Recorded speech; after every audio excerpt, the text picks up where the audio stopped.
আমার সবচাইতে পছন্দের মাছ দিয়ে অপছন্দের একটা সবজি রান্না করব। ছোটবেলায় এই সবজিটা আমার সবচাইতে অপছন্দ ছিল।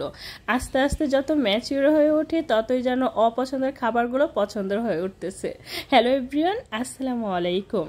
ছোটবেলা না এই ধুন্দুল ঝিঙা সবজিটা আমার একদমই ভালো লাগতো না, কারণ এটা জানি কেমন একটু মিষ্টি মিষ্টি লাগে। আর ছোট থেকে আমি অনেক বেশি স্পাইসি লাভার, কারণ মিষ্টি আমি একদমই পছন্দ করি না। তো আজকে মনে হচ্ছে যে এইটা একটু রান্না করি, আমার পছন্দের মাছ দিয়ে অপছন্দের একটা সবজি রান্না করি। এখন না বড় হয়েছি, এখন বুঝি যে না আসলে সবজিটা তো অনেক ভালো, শরীরের জন্য অনেক উপকার। আর এই গরমের মধ্যে এই সবজিটা রান্না করলে শরীর অনেক ঠান্ডা থাকে এই সবজিটা দিয়ে মাছ রান্না করে খেলে। যাই হোক, আমি একটা ফ্রাই প্যানের মধ্যে সরিষার তেল দিয়েছি আর ম্যারিনেট করা ইলিশ মাছ দিচ্ছি। ইলিশ মাছ আমার না অনেক পছন্দ। আমাকে যদি কেউ জিজ্ঞেস করে মাছের মধ্যে সবচেয়ে পছন্দের মাছটা কোনটা, আমি অনায়াসে একদম চোখ বন্ধ করে বলবো ইলিশ মাছ। ইলিশ মাছ দিয়ে আমি একদম মনে হয় 3 বেলায় ভাত খেতে পারবো, 3 বেলা কি পুরো 1 মাস খেতে পারবো। আর নর্মালি আমি ইলিশ মাছ, চিংড়ি মাছ, তারপরে হচ্ছে রুই মাছ, এগুলো ছাড়া অন্য কোনো মাছ খেতেও পারি না। যাই হোক, মাছগুলো সুন্দর করে ভেজে একটা পাত্রের মধ্যে তুলে নিচ্ছি। আর প্রায় 8-10 দিন যাবত আমি একটু অসুস্থ থাকার কারণে প্রপারলি ডায়েটও করতে পারতেছি না। আসলে মুডের উপর ডিপেন্ড করতেছে আমি কি ডায়েট করবো নাকি আগে সুস্থ হব, মানে দুইটা নিয়ে খুব বেশি কনফিউশন হয়ে আছি। তো যাই হোক, আজকে দুপুরে চিন্তা করলাম একটু ভাত খাবো আর সেই সাথে একটু ঝিঙে দিয়ে ইলিশ মাছ রান্না করব, যেহেতু এখন প্রচণ্ড গরম আর এই গরমের মধ্যে একটু ঠান্ডা সবজি খাওয়াটাই বেটার।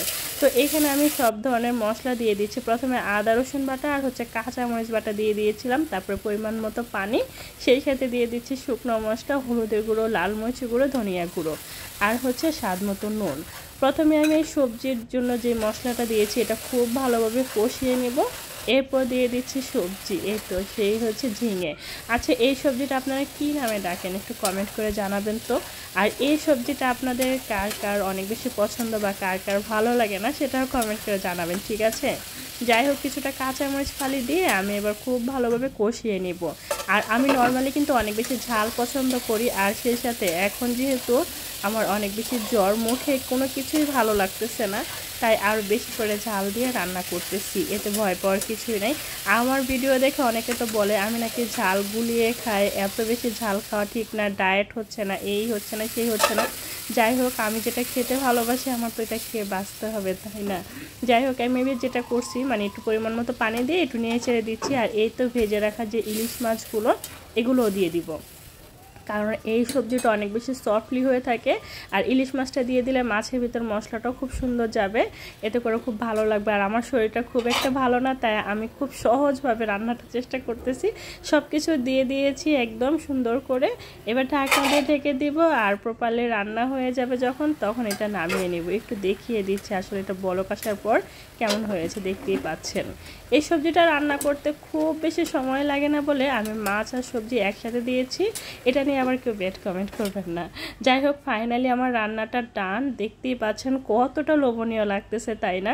আর আমি অনেক বেশি অসুস্থ থাকার কারণে আমার ভয়েসটা জানি কেমন হয়ে গিয়েছে, প্লিজ সবাই আমার ভয়েসটা ইগনোর করবেন। রান্নাটা কেমন হয়েছে সেটা কমেন্ট করে জানাবেন, ঠিক আছে। তো ডায়েট যেহেতু করার চেষ্টাই করি, তো ডায়েটের যেহেতু ভিতরে একটা আকর্ষণ থাকে, তো যার কারণে আমি যেটা করছি কিছুটা ভাত নিয়েছি আর এই যে শসা নিয়েছি অনেকগুলি, আর সেই সাথে হচ্ছে একটা শাক আর হচ্ছে ইলিশ মাছ দিয়ে সেই সবজিটা একদমই পছন্দের একটা মাছ দিয়ে অপছন্দের সবজি রান্না করলাম।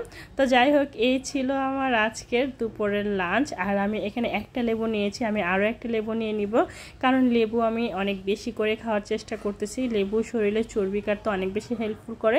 আর এই তো দেখতেই পাচ্ছেন আমি কতটুকু ভাত নিয়েছি। এই ছিল আমার আজকের ভিডিওটা কেমন লাগছে কমেন্ট করে জানাতে ভুলবেন না। ভালো লাগলে লাইক কমেন্ট শেয়ার করে দিবেন, চ্যানেলটা সাবস্ক্রাইব করে রাখবেন আর পেজে লাইক ফলো দিয়ে সবসময় সাপোর্ট করবেন। সবাই ভালো থাকবেন, আল্লাহ হাফেজ।